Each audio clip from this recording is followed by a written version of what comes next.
Welcome to our weekly global news roundup. I'm Aimara. And I'm Iago. Together, we'll guide you through the biggest stories from around the world this week. Let's start globally.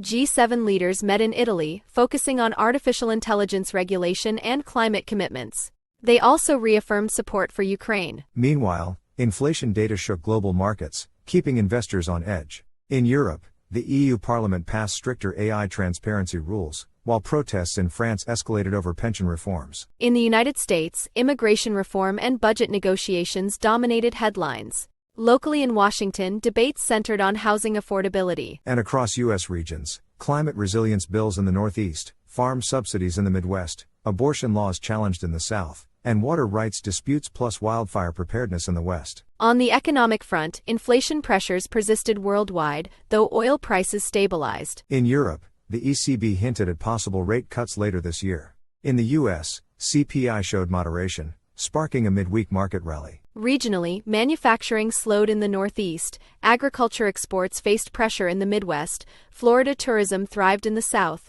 and the Pacific states enjoyed a tech boost. We are tracking the massive wave of tourism, culture, and innovation sweeping across the globe. And to no one's surprise, the world's biggest beautiful game is completely dominating the headlines. That's right, Aimara. The largest ever FIFA World Cup officially kicked off on June 11 across the United States, Mexico, and Canada. With 48 teams playing a staggering 104 matches, this tournament is driving global tourism, hospitality demand, and entertainment spending through the roof. Absolutely, Iago. In Europe, the UK government has even approved later pub closing hours during World Cup matches to support local hospitality businesses. Industry groups are already estimating substantial additional spending during the tournament. Meanwhile, across the Atlantic, the United States has entered the global spotlight as a primary host. Host cities are experiencing a massive surge in hotel occupancy, restaurant demand, and event programming. Texas, in particular, has emerged as one of the biggest beneficiaries due to its multiple host cities, keeping hotels and entertainment districts incredibly busy. Even New Jersey is feeling the buzz as they prepare for the ultimate prize, hosting the World Cup final at MetLife Stadium. But football isn't the only thing drawing crowds. Europe's summer festival season has officially accelerated. Heavyweight music festivals like Primavera Sound, Sonar, Roskilde, TRNSMT, Rock am Ring, and Defcon 1 are drawing massive crowds.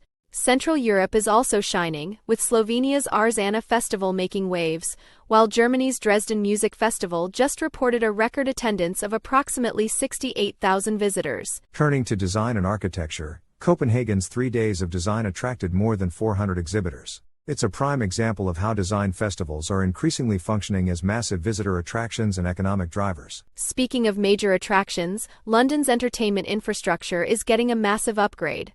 The new British Airways Arc venue at Olympia London is preparing for its June opening as part of a stunning £1.3 billion redevelopment project, adding new concert spaces, theaters, hotels, and restaurants to the city. That brings us to another major trend this week: the explosive growth of immersive and experiential entertainment worldwide. Major cities are investing heavily in these attractions. For instance, New York City just hosted Prada's highly talked about multi-day interactive Satellites 2 experience at the Hotel Chelsea, seamlessly blending luxury accommodations with live performance and media production. And on the West Coast, California continues to drive innovation.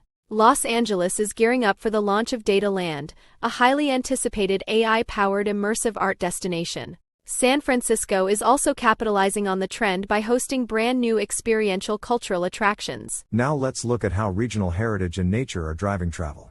In the U.S. Midwest, the city of Edwardsville hosted an expanded Route 66 Centennial celebration, complete with live music, car shows, and historical tours. This heritage tourism, alongside general road trip interest, is providing a major boost to the region. Further south, regions are capitalizing on classic summer vacations, beach travel, cruise activity, and iconic music tourism in hubs like Nashville. Meanwhile, out west in the mountain region, the economy is being powered by great outdoor recreation, national park visitation, and adventure tourism.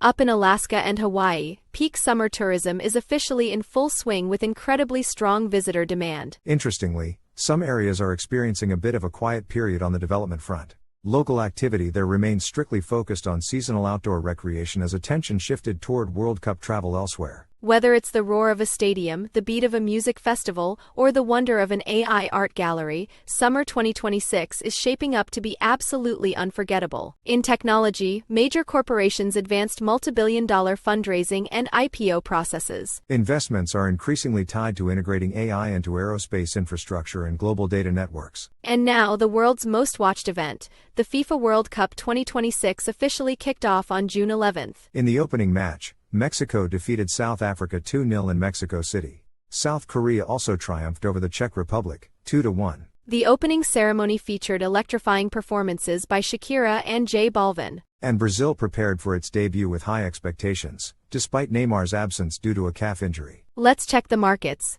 Commodities saw mixed results. Soy fell 2.11%, coffee rose 2.13%, and iron ore dropped 2.25%. In the U.S., indexes slipped, Dow Jones down 0.56%, S&P 500 down 0.84%, and Nasdaq down 1.34%. Europe also declined, DAX down 0.49%, CAC 40 down 1.31%, and FTSE 100 down 0.91%. Asia followed suit, SSE down 1.14%, Nikkei 225 down 0.57%, and Hang Seng down 2.23%. South America wasn't spared. Brazil's Ibovespa fell 0.94%, Chile's IPSA down 0.76%, and Argentina's Merval dropped 2.21%. Key takeaway: markets were volatile but ended mostly positive in Asia and South America. Bitcoin rebounded slightly, while gold dropped sharply. That wraps up this week's headlines, from politics and economy to sports and entertainment. Thank you for joining us. We'll be back next week with more updates from around the globe.